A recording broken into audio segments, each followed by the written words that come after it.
On the Oregon coast, the summer of 1997 had been unusually still. The air was heavy with salt, the nights slow and soundless, broken only by the rhythm of waves brushing against the sand. Blue Cove was the kind of place people forgot existed. A few houses scattered along a narrow stretch of beach, a gas station, a diner, and a single road that ended at the sea. Daniel and Marissa Cole had arrived that Friday evening just before sunset. They were in their early 30s, a couple that seemed perfectly ordinary, the kind you might pass on a boardwalk and never notice again. He was a civil engineer, quiet and analytical. She was a freelance photographer who preferred to work in silence, capturing the small details most people missed: the driftwood, the tide lines, the faint cracks on a window frame. The caretaker, Helen Moore, watched them unload their car, a small cooler, a tripod, a bottle of white wine. Marissa waved politely. Daniel didn't. The house itself was old, cedar walls grayed by years of sea wind, but Helen had kept it tidy. She told them to call if they needed anything. They thanked her and disappeared inside. That night the weather changed. A storm front moved in from the Pacific, darkening the sky with low clouds. Locals later said the wind picked up around 9 p.m., rattling windows and bending the dune grass flat. Inside the beach house, the couple had just finished dinner. Half-empty plates of seafood and salad, 2 wine glasses, and a candle guttering in the draft. Neighbors along the shore recalled hearing faint laughter from the deck, then the clink of a bottle being set down. Around 10:15, the laughter stopped. A dog began barking somewhere in the distance, and the wind carried a single sound across the sand, something that could have been a door slamming or maybe just the sea.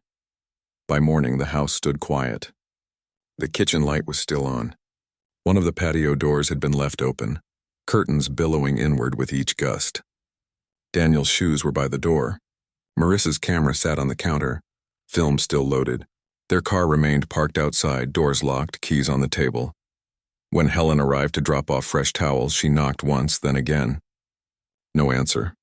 She pushed the door open and called out. But the house felt different, stale, airless, as if it had been holding its breath all night. She stepped inside. A chair was tipped over near the dining table. On the floor near the back entrance, she noticed a damp footprint, bare, partial, pressed into the sand-dusted tiles. It faced inward. Helen hesitated, her heart tightening in her chest. She backed away slowly and called the sheriff's office from the landline near the kitchen. Within the hour, 2 patrol cars pulled up, lights flashing faintly through the fog. The responding officers found no sign of forced entry. Nothing appeared stolen. The beds were made, personal items untouched. The only things missing were Daniel and Marissa. Deputy Lawson later wrote in his report that the scene felt too neat. The air smelled faintly of rain and burnt candle wax. A wine glass had fallen and cracked near the sink as though knocked over mid-conversation. But there were no signs of a struggle, no blood, no overturned furniture beyond the one chair, no footprints leading away from the house.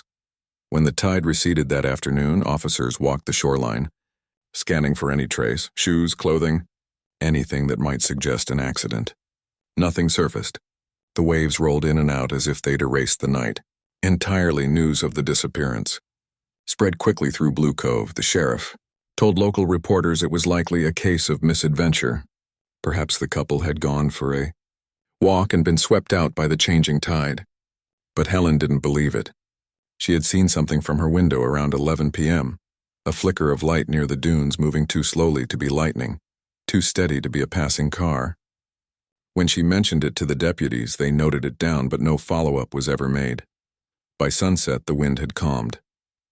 The house was sealed off with police tape, its windows glowing faintly from the setting sun. The sound of the surf carried over the empty sand, hollow and endless.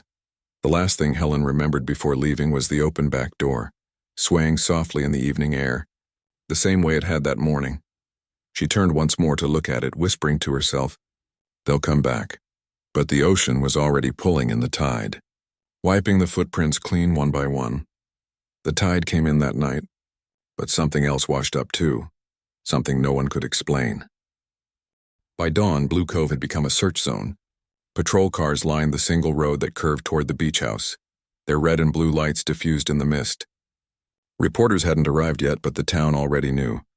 Word of a missing couple travels fast in places where nothing ever happens. Volunteers gathered at the shoreline, their voices low, faces pale from the chill. The sheriff's office dispatched drones and a rescue chopper from the nearest coastal base, its rotors echoing through the fog like a heartbeat. For a while, the beach looked almost cinematic. Figures in orange vests walking in single file, combing the sand with long sticks, pausing at every shadow, every drift of seaweed. The tide had gone out again, leaving shallow pools of water that reflected the gray sky. It was there, in those reflections, that the first real questions began to form. If Daniel and Marissa had been caught by the water, why hadn't the sea returned anything? Not a shoe, not a scrap of clothing, not even a camera strap. The ocean, after all, never keeps secrets for long. Sheriff Donnelly, who had served the town for 20 years, stood near the patrol car, arms folded, eyes fixed on the horizon. He'd seen drownings before, and fishermen swept away, hikers lost to the cliffs. But something about this case felt off. The house was too orderly, the scene too still. It was as if the couple had simply been erased. Helen Moore stayed close to the gate, wrapped in a shawl. She kept telling anyone who'd listen that she'd seen lights, 2 of them, moving near the dunes late that night. But when pressed for details, her memory blurred. Maybe it was a reflection from the storm, she admitted softly. Maybe not. The deputies wrote it down, but no one seemed to take her seriously. At 10 a.m., a diver team entered the surf. They moved methodically, submerging near the rocks, searching the cove's undercurrent channels. They emerged hours later with nothing. No bodies, no car keys, no trace of the coals. The sheriff called in the Coast Guard. By sunset, the entire bay had been scanned. The official report labeled the operation inconclusive. Daniel's parents arrived that evening, pale and disoriented from the long drive down from Seattle. Marissa's sister, Claire, followed soon after. They stood together on the sand, refusing to leave, eyes locked on the water.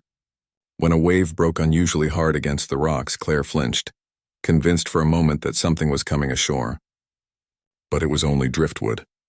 Inside the beach house, forensic technicians dusted for prints and swabbed surfaces. The results came back ordinary. The couple's own fingerprints, a few from the caretaker, nothing unusual.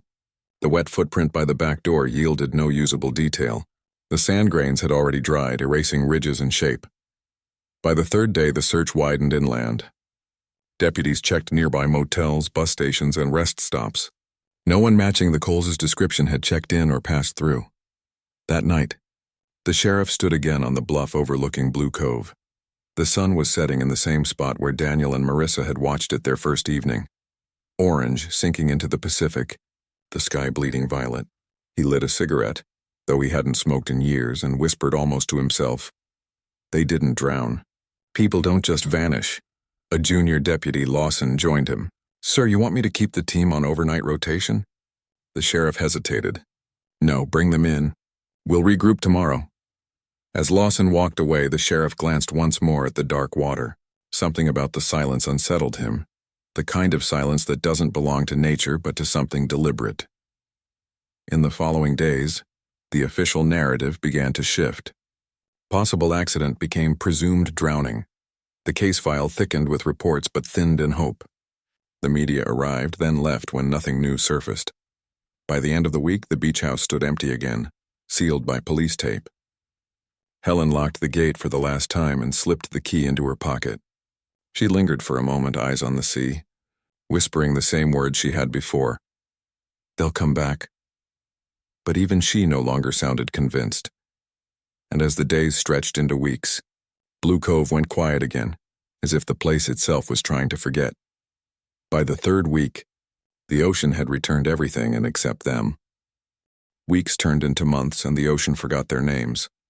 By early autumn, the flyers had begun to curl at the edges, rain-soaked faces of Daniel and Marissa Cole fading under the sun. Locals still passed by the bulletin board near the diner, some stopping to look, others pretending not to. In a small town, tragedy is a temporary visitor. It lingers for a while, then slips away when no one is watching. The sheriff's department held one final press briefing that September. Standing behind a wooden podium, Sheriff Donnelly read from a prepared statement. After extensive searches by air, land, and sea, no evidence of foul play has been confirmed.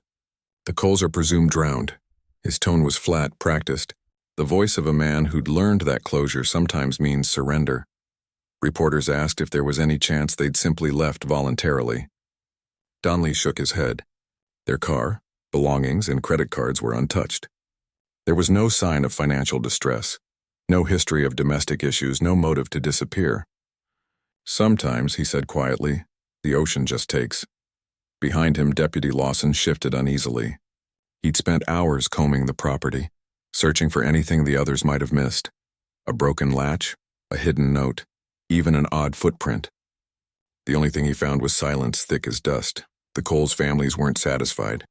Marissa's sister, Claire, accused the sheriff's office of rushing to close the case. She claimed her sister had called her the night she vanished, a missed call that showed up on her phone at 11:38 p.m. When investigators checked the records, the timestamp was real, but the content was gone. The line had disconnected before the call went through. No one followed up. By winter, the case file was labeled inactive. The paperwork was boxed and stored in a metal cabinet in the county records room. Between two older files marked missing 1989 and unidentified remains, 1991, dust settled over them all, but not everyone forgot. Helen Moore, the caretaker, still left the porch light on at the beach house every Friday night, a quiet act of remembrance or perhaps of guilt. She never spoke of the lights she'd seen by the dunes that night. Not to her friends, not even to her son, Evan. People said she'd grown reclusive, avoiding the markets and community events she once loved. That house changed her, one neighbor whispered years later. The following spring, a young deputy assigned to inventory old case files found the Cole folder by chance. He leafed through it, pausing at one Polaroid photograph, the damp footprint near the back door. He turned it toward the light, noticing a faint smudge beside it that had never been cataloged. It looked like the edge of another print, half erased, leading out, not in. He set the photo aside for review, but before he could file an addendum, the sheriff's office suffered water damage from a coastal storm. Several boxes, including the Cole file, were marked archived beyond recovery. The photograph was never seen again. By the early 2000s, Blue Cove had moved on. The beach house was sold to a distant buyer, repainted and rented out again. Tourists came and went. Few knew the story and fewer cared. Only the locals remembered the year the couple disappeared, and the strange way the wind seemed to change afterward. Years later, Sheriff Donnelly retired quietly. When asked in an interview about the case, he only said, "Some nights I still hear the waves, and every time I do, I think of that house." The interviewer pressed him. Did he believe they drowned? Donnelly paused for a long time before answering. "I believe," he said, "that whatever happened out there was meant to stay buried." He stubbed out his cigarette, eyes fixed on the ocean through the rain-streaked window. And for nearly 3 decades, it did, until the sea decided otherwise. For 27 years, the house at Blue Cove stood quietly against the elements. The cedar walls, once pale gray, had faded to silver. The dunes shifted, the shoreline eroded, and the world moved on. But time, as it always does, left traces, faint, persistent, waiting. In February of 2024, a storm unlike any the coast had seen in decades swept across Oregon. Wind tore through the cliffs, uprooting fences and churning the sea into a violent roar. Locals said the waves reached higher than the rooftops. Power lines went down, and by dawn, half the town lay under a film of salt and debris. When the sky cleared, Blue Cove felt rearranged, as if the ocean had decided to move the pieces of its own forgotten puzzle. Among the wreckage was something small, almost unnoticeable at first. A rusted metal lockbox wedged between 2 rocks along the cliff base, half buried in sand and seaweed. A teenage boy named Liam Turner found it while collecting driftwood for a school project. He tried to pry it open, but the hinges were corroded shut. Inside, he could hear the faint rattle of something solid. The box was wrapped in what looked like the remains of a plastic grocery bag. Written faintly across the metal in black marker were the words, "For the truth." Liam brought it home. His mother, unsettled by the find, called the local police station.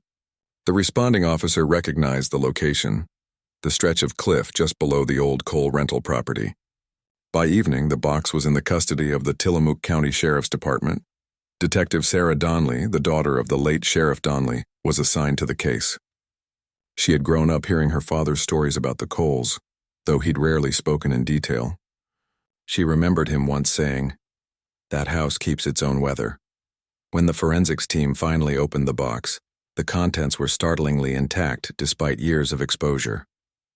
Inside was a sealed plastic bag containing a VHS tape, a small notebook turned to mush, and a corroded pendant shaped like a seashell. The tape was labeled in faded handwriting, Blue Cove, July 97. Sarah stared at it for a long time before she spoke. "Get this to the lab," she said quietly. "Let's see what survived." Technicians handled the cassette carefully, drying it under low heat. The tape had degraded but not beyond recovery. Within 48 hours, the lab produced a playable digital copy. When Sarah sat down to view it, she did so alone, in the same darkened media room her father once used for case reviews. She pressed play. The footage flickered to life. Washed out colors, faint background hiss. The camera panned across the beach house interior. You could see Daniel in frame, shirt sleeves rolled up, adjusting a loose storm shutter. Marissa's voice was faint but warm behind the lens. "Smile," she said. Daniel turned, half laughing, shaking his head. The timestamp read, July 11th, 1997, 9:42 p.m. For several minutes, it was nothing but domestic calm, ordinary moments of a couple preparing for a weekend storm. But then in the far corner of the window behind Daniel, something shifted. A shadow, human-shaped, briefly illuminated by lightning. Neither of them seemed to notice. Sarah leaned closer to the monitor. The image distorted, grain rippling like static waves. Then a new sound entered, faint, deliberate. Footsteps? Maybe just wind. The camera jolted as if set down suddenly on a surface. Voices rose, not angry, just startled. Marissa said something inaudible. Daniel's tone changed. Then a loud creak, a door, and after that, nothing but static. Sarah replayed the final seconds again and again, her pulse quickening each time. On the third loop, she noticed something buried beneath the white noise. A breath, a faint syllable, a whisper caught on the edge of the tape. She isolated the audio and slowed it down. A single word emerged, barely audible. Evan. Sarah froze.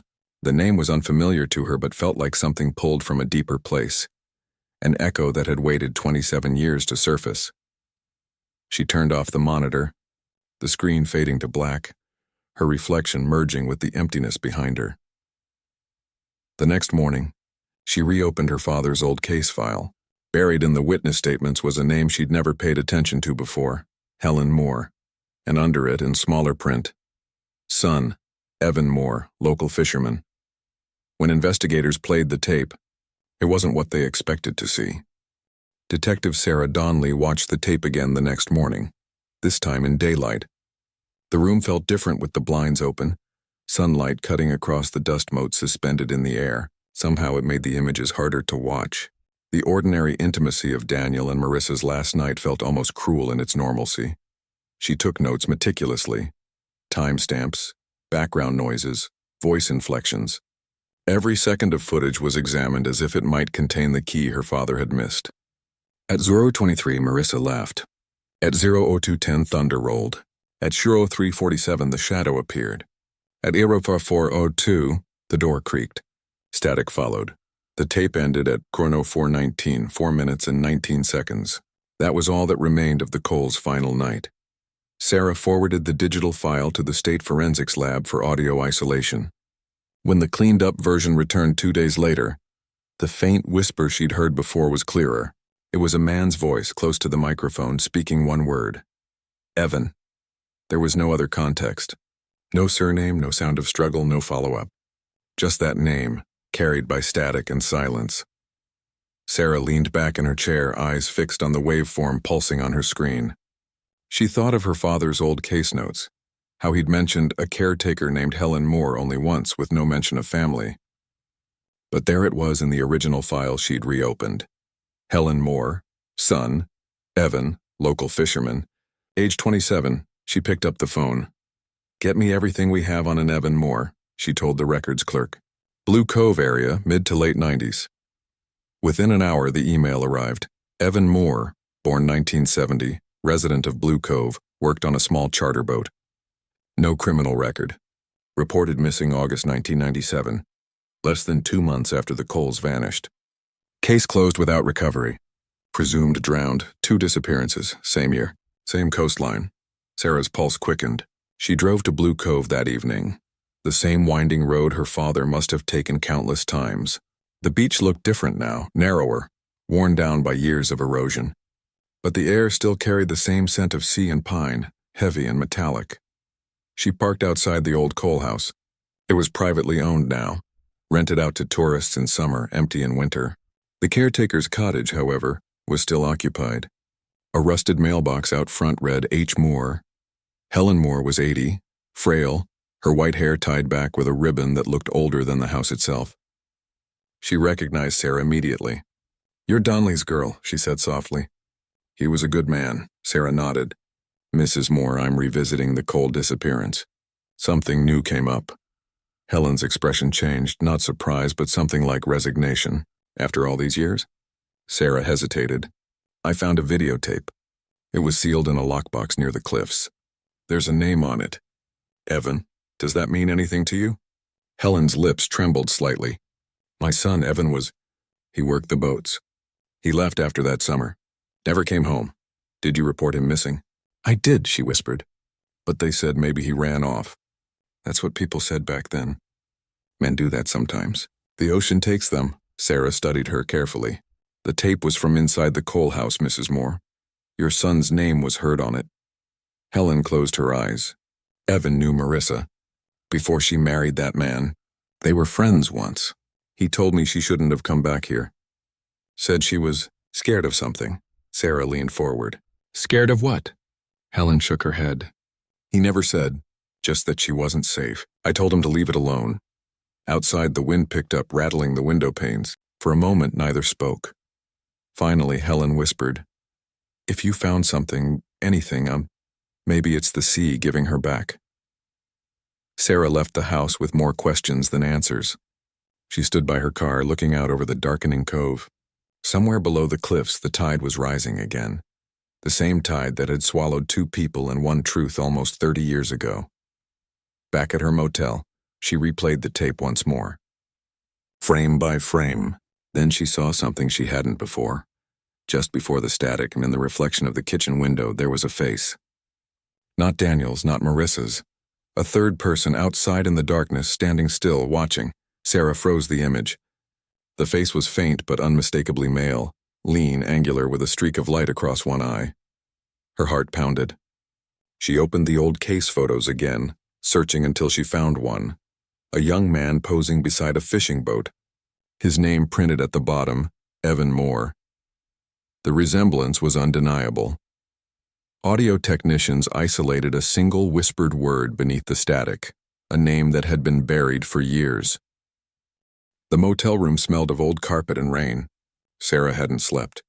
The glow from the paused video still flickered against her face, replaying that half-seen reflection like a memory refusing to fade. She zoomed in again on the still frame.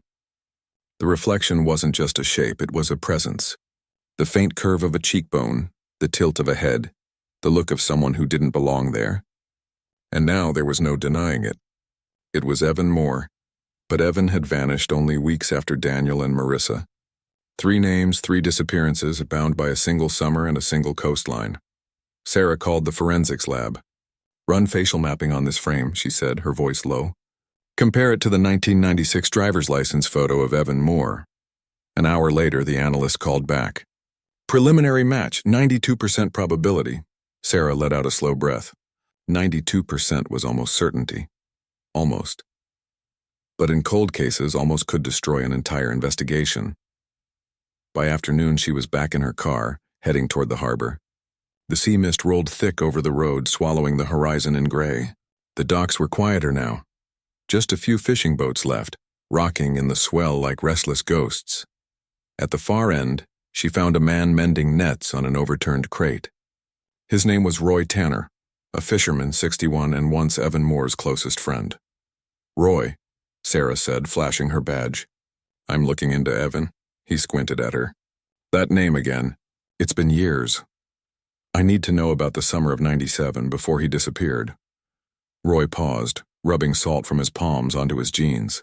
Evan got himself mixed up with something he couldn't handle, he said finally. After those rich folks went missing, he started talking crazy. Said he'd seen something out by the cliffs that night. What kind of something? Roy hesitated. He said it wasn't an accident, that someone made it look like one. He came to me one night shaking.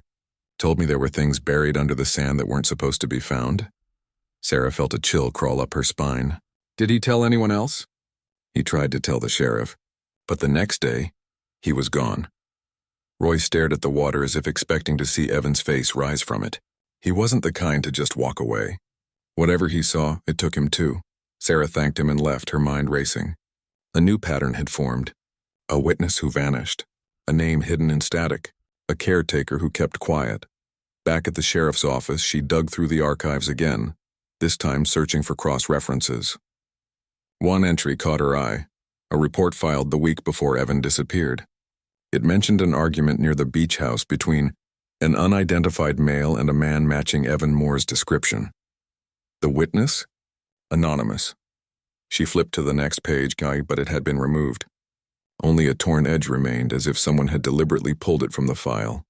Sarah sat back in her chair, staring at the empty space. It wasn't just coincidence. Someone had tried to erase him, and maybe erase what he'd seen.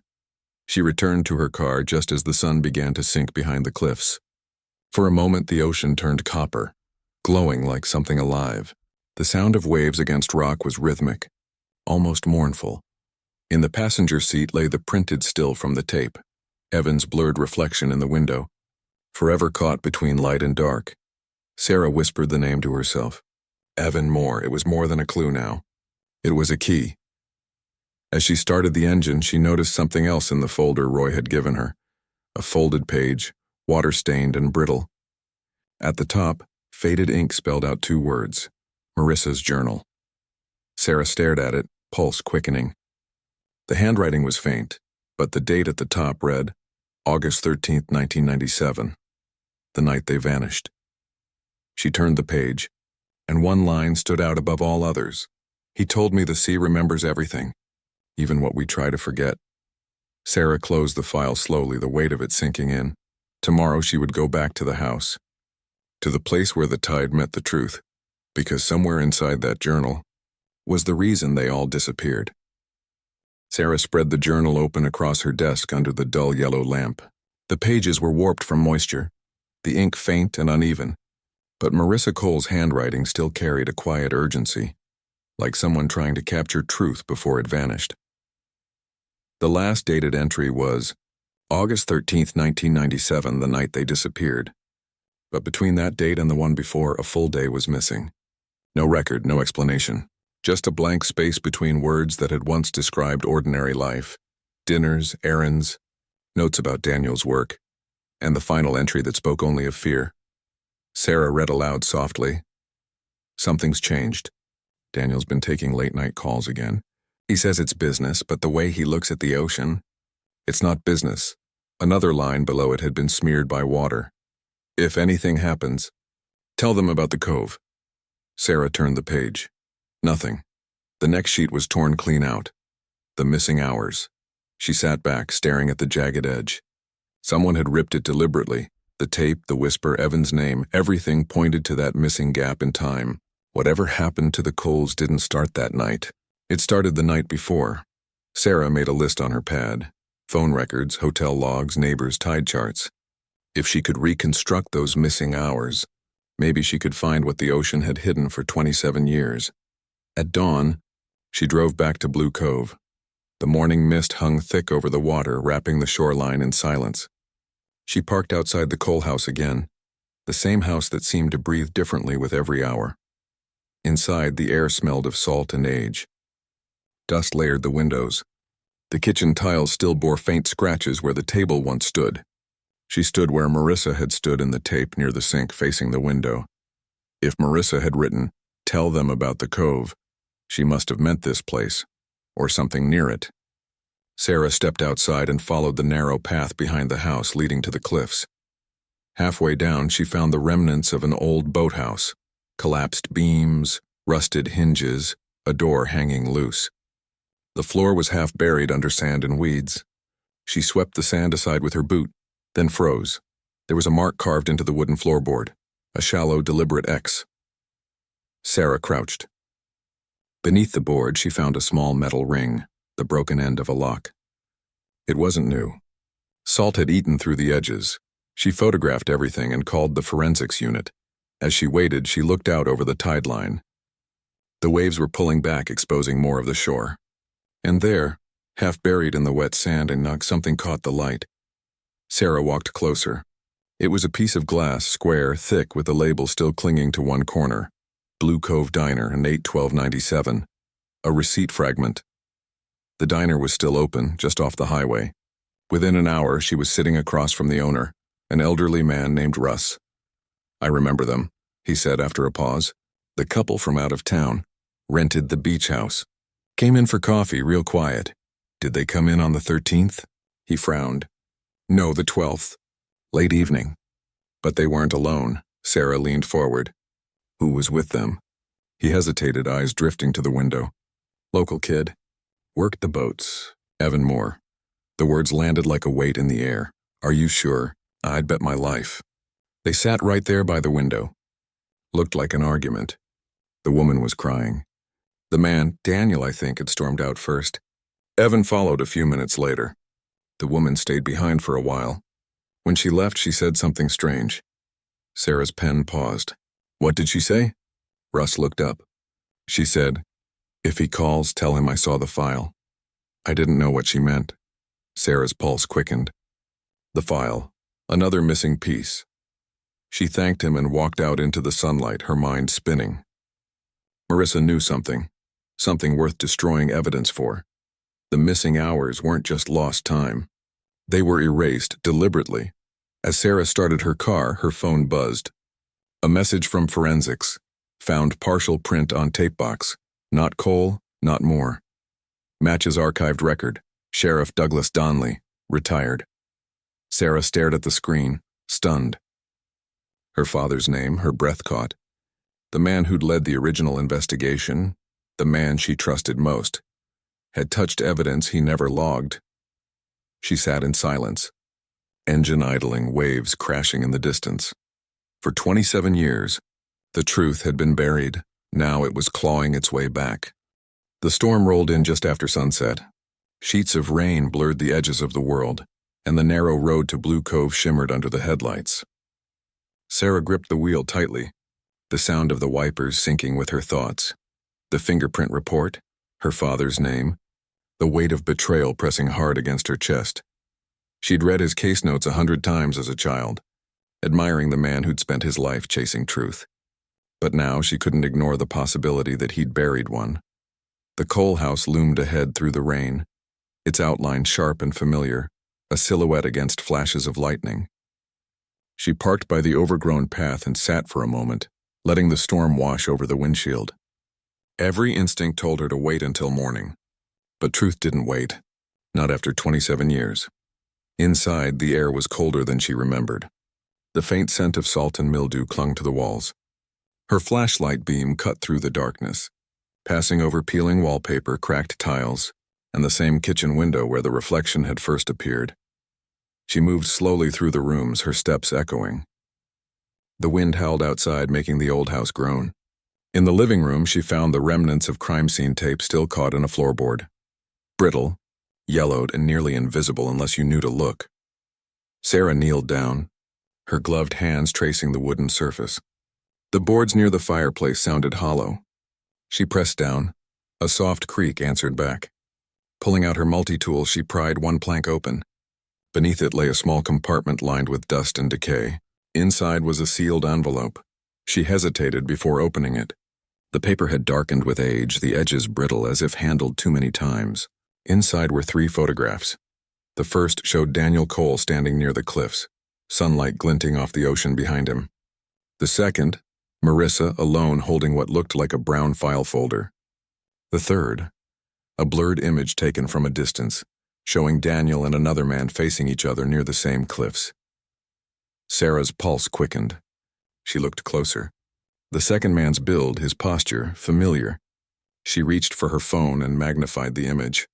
The man wasn't Evan Moore. It was Sheriff Douglas Donnelly, her father. For a long moment, she couldn't breathe. The edges of the photo blurred as rain battered the windows outside. She sank back, her flashlight trembling slightly in her hand. The photo had been taken from behind brush. Someone had been watching them. Someone who knew enough to hide evidence where no one would look. A sudden creak behind her made her spin around. The beam of her flashlight swept across the hall. Nothing but shadows and rain. Still, she called out, "Hello?" Only wind answered. She turned back to the fireplace, heart pounding. The photo still lay in her lap. On the back of the third one, faint handwriting appeared, almost erased by time. He made her choose. She didn't. Sarah read it again, the words sinking like stones. She took a steadying breath and reached for her phone, snapping digital copies of everything. Then she pulled the rest of the floorboards loose, searching for more. Nothing. Just splinters, dust, and silence. The thunder outside deepened, shaking the windows. Lightning flashed again. For an instant, the entire kitchen was illuminated, and then she saw it, the reflection in the window, the same window captured on the old tape. Only this time, she was the one standing there. And outside, in that brief burst of light, there was someone watching, a silhouette, motionless. Sarah's breath caught. She ran to the back door and flung it open, the cold rain slamming against her face. The yard was empty. No footprints in the mud, no sound beyond the crash of waves below. She stepped closer to the cliff edge, the wind whipping her hair across her face. The sea was violent, dark, endless. Somewhere out there, the tide was hiding everything that once was. She turned back toward the house, her flashlight sweeping across the windows again. Something glinted, a reflection from inside. The beam steadied, catching a shape on the counter. It was a cassette, old, label worn, but she could still read the faded ink. Coal House and 813 Final. Her hands trembled as she picked it up. The first tape had shown the night they vanished. But this one might show the hours after. She slipped it carefully into an evidence bag and stepped back into the storm, the house looming behind her like a shadow that had finally begun to speak. As she drove away, the cassette on the passenger seat seemed to hum with quiet weight, the truth pressing closer than ever before. Somewhere in that footage, she knew, lay the reason her father's name was on the file, and the secret he'd taken to his grave. Sarah didn't sleep that night. The rain hadn't stopped, and the storm outside seemed to mirror the one building inside her chest. The cassette sat on the motel desk beside the dim lamp and a half-empty cup of coffee. Its label, Coal House, 813 Final, stared back at her like a dare. She'd spent years learning how to separate emotion from evidence, but not tonight. Tonight, the line blurred. Her father's fingerprint, his face in a photograph with the victims. And now this. The second tape, hidden in the very place he'd once investigated. She slipped the cassette into an old player the lab had loaned her, adjusted the volume, and pressed play. At first, only static. Then a faint hum. The familiar room came into view through the grainy lens. The coal kitchen again, dimly lit. Camera tilted slightly toward the door. Daniel stood near the counter, voice raised. Marissa was crying. "You shouldn't have called him," Daniel said. "You don't know what he's capable of." Marissa shook her head. "He said he'd help us. He said he could fix this." "Marissa," Daniel snapped, "he's not on our side." Then, a knock at the door. The camera swayed as Marissa turned toward it. Daniel took a step back. When the door opened, the picture shook, perhaps a hand brushed the tripod. But in that moment, Sarah saw him. Her father, Sheriff Douglas Donnelly, younger by nearly 3 decades, standing in the doorway. Her pulse froze. "Doug," Daniel said, voice strained. "We didn't mean to drag you into this." Her father stepped inside slowly. "It's too late for that now." The tape jumped, a sudden cut, followed by faint breathing. The camera had shifted closer to the floor, pointed toward the kitchen table. A folder lay there open, pages scattered, Marissa's voice trembling. "If the truth comes out, they'll destroy him. You know they will." Doug's voice was quieter now. "Sometimes truth costs more than justice, than static." The screen flickered to black. Sarah paused the tape, her hands shaking. The last timestamp read 01:12 a.m. She rewound 10 seconds. Played again. This time she caught something different. A shadow at the edge of the frame moving toward the window. Someone else was outside watching. Evan Moore. Sarah leaned back in her chair, heart hammering. The pieces were aligning, but the picture still wasn't complete. She packed the cassette carefully and opened her laptop, digging through the digital archive her father had left behind after retirement.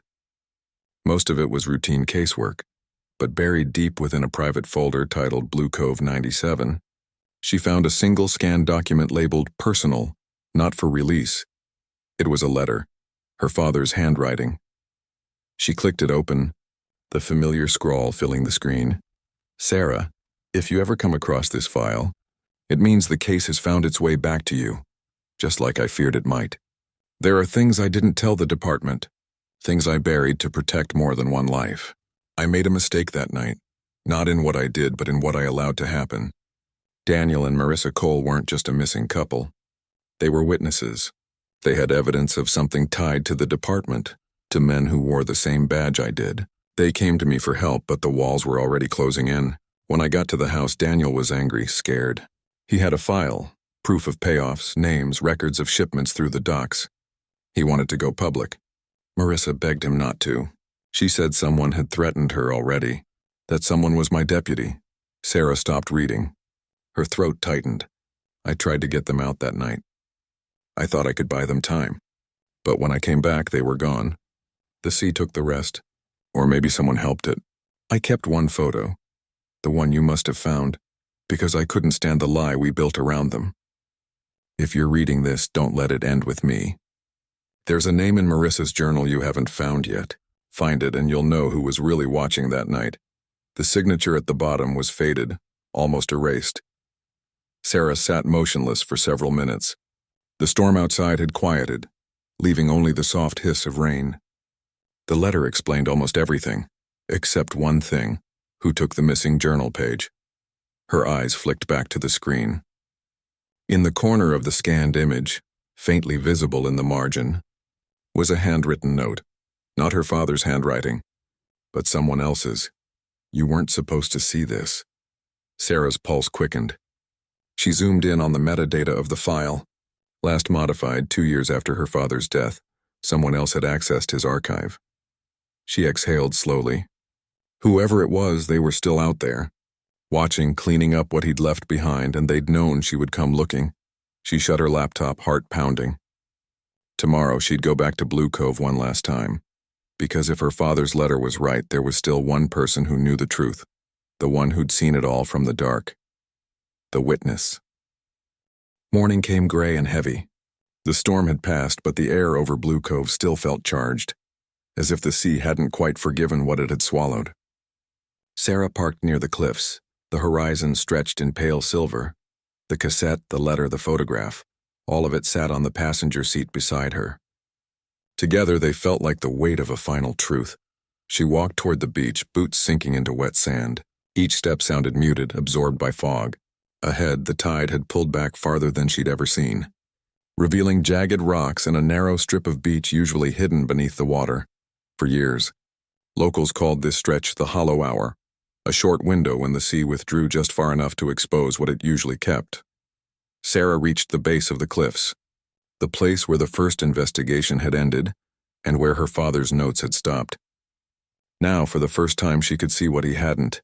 A piece of rotted timber jutted from the sand, the remains of the old boathouse she'd found days earlier. She crouched beside it and brushed the sand away. Underneath lay something metallic. She dug with her hands until her fingers struck rusted hinges. A box, half collapsed, its lid corroded but intact. The tide was already inching back. Whatever this was, she had minutes. She pulled it free and forced the lid open. Inside were fragments of paper sealed in plastic, a strip of film, and a waterlogged envelope stamped Sheriff's Office. Evidence copy. Sarah's heart raced. The pages inside were faded, but one word still leapt out in ink that hadn't quite washed away. Payments. There were columns of figures, initials beside each one, and she recognized some of them. A few were local businessmen.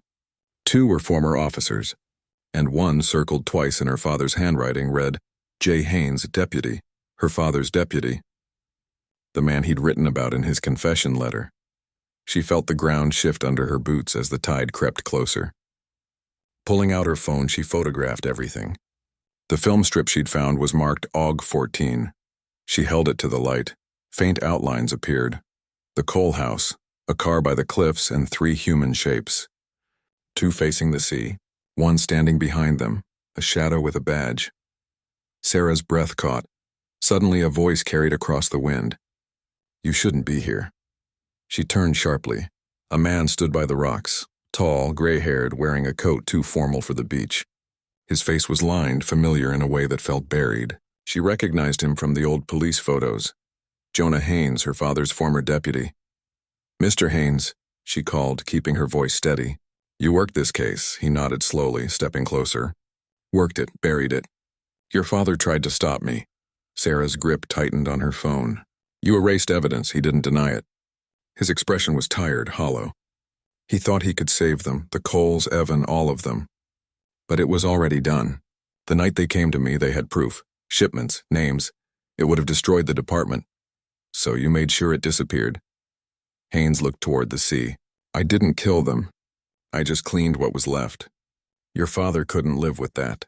Neither could I." He stepped closer. "You shouldn't have come back, Sarah. Some things need to stay where they are."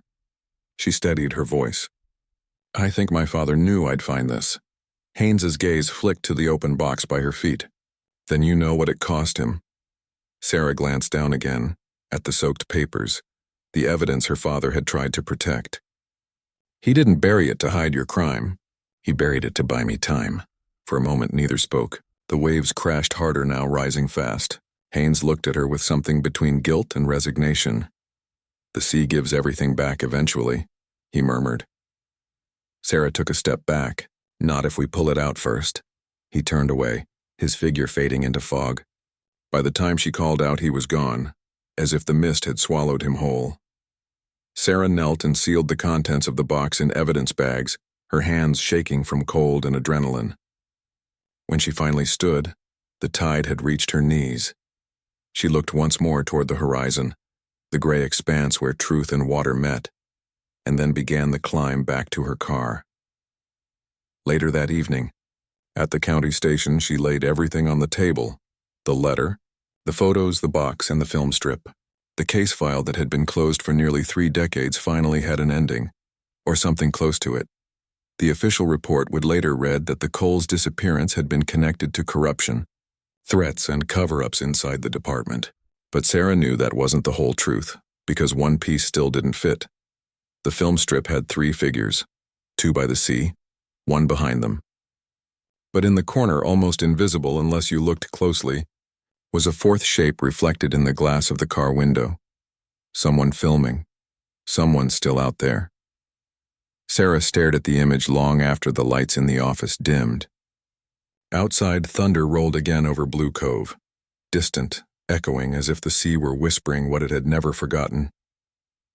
She closed the file gently, her voice barely a whisper. Now we know what was found, but not who was watching.